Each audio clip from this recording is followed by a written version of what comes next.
Our next presenter this evening is one Brendan. And Brendan is an independent writer, editor, and designer. His work has appeared in publications in over 20 countries, including Wired, Art Review, Domus, and Vogue Nippon. So here is Brendan.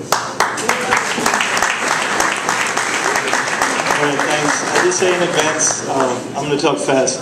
Okay, this presentation is about an exhibition that I curated in South Korea last year. It took place in Gwangju, which is in the south of South Korea. Among other things, it's the birthplace of Korean democracy. The exhibition was co-directed by Ai Weiwei and Sing Yo-sung. And these two directors basically came up with the concept for the exhibition, which is design is not design. And what that basically means is that in order to understand the concept of design, we need to understand both the positive and negative sides of it. So the light and the dark. So what we tried to do basically is look at design as it currently exists in the world, as it's currently understood, and then enlarge that by including things which are not necessarily associated with design. So if you would take this slide and say this is design now, it's basically commodities, it's wealth dependent, Western in orientation, technologically focused. We wanted to basically expand the dimensions of design to include much more kinds of creativity and invention. So this shows a few of the pieces and phenomena that we tried to include. So we tried to include things related to science, policing, low-cost design, sports, military design, plastic surgery, things which really showed all sorts of different kinds of ingenuity and invention, but which aren't necessarily associated with design. And basically it ended up being an exhibit of over 60 pieces, and actually the whole exhibit was much larger than that. I obviously can't talk about everything in this compressed presentation, but I'll talk about a couple that I think illustrate what we were trying to do. This is the only break I'm going to have, probably. The first piece we did that I'm going to talk about is about the iPhone, and we chose the iPhone because it's obviously the kind of icon of 21st century design, but we wanted to talk about the iPhone in a new way, so we tried to go underneath the sort of immaculate skin of the iPhone and talk about the pieces and the processes that actually produce it. So you really see the unnamed and the hidden design. So one thing that we did is kind of explode the iPhone and do an inventory of where all the pieces come from, and one interesting insight is that actually, even though Apple is supposed to be this iconic American brand, the majority of equipment inside the iPhone comes from South Korea, which was obviously very compelling to our South Korean audience. Another thing that we talked about was politics. This is an excerpt from a pamphlet which was distributed among protesters in Egypt during their pro-democracy movement. And what it basically is a step-by-step program for how to protest nonviolently in a way that kind of maximizes your voice and your impact. It minimizes your vulnerability.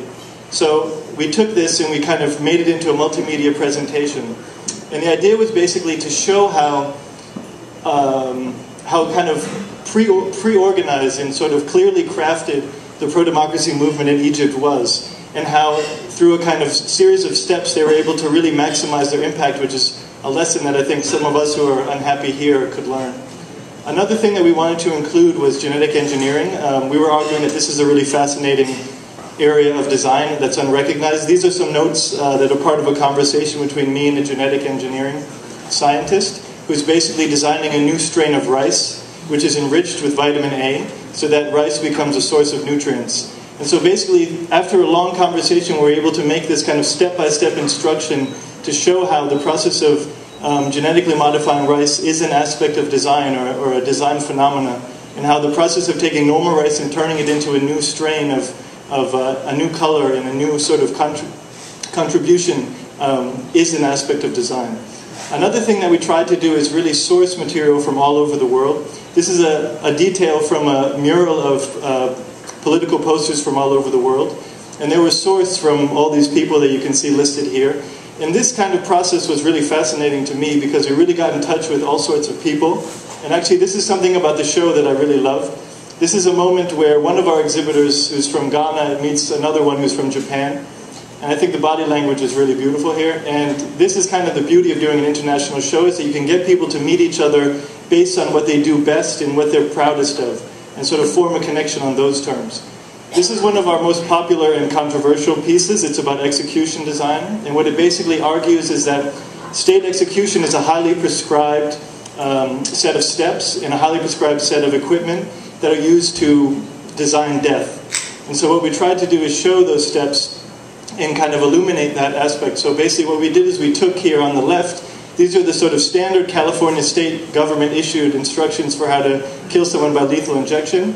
And then we made a kind of IKEA-like poster to show the step-by-step process through which you remove life from a prisoner.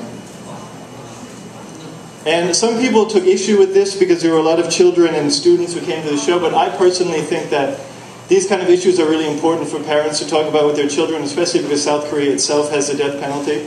So we didn't shy away from that at all. These were kind of conversations that we really hoped to inspire.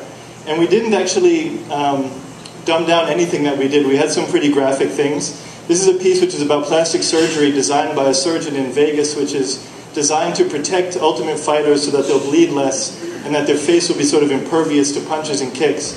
So on the left we had this graphic surgery video, and on the right a very graphic fight video. And the last thing we want to talk about, or I want to talk about, is tourism and the effect that we as tourists have on international locations. So this is a piece about the Swiss Alps, talking about how basically our expectations of a kind of Sound of Music experience in the Swiss Alps has made it impossible for people in the Swiss Alps to have a modern life. Okay, so no time.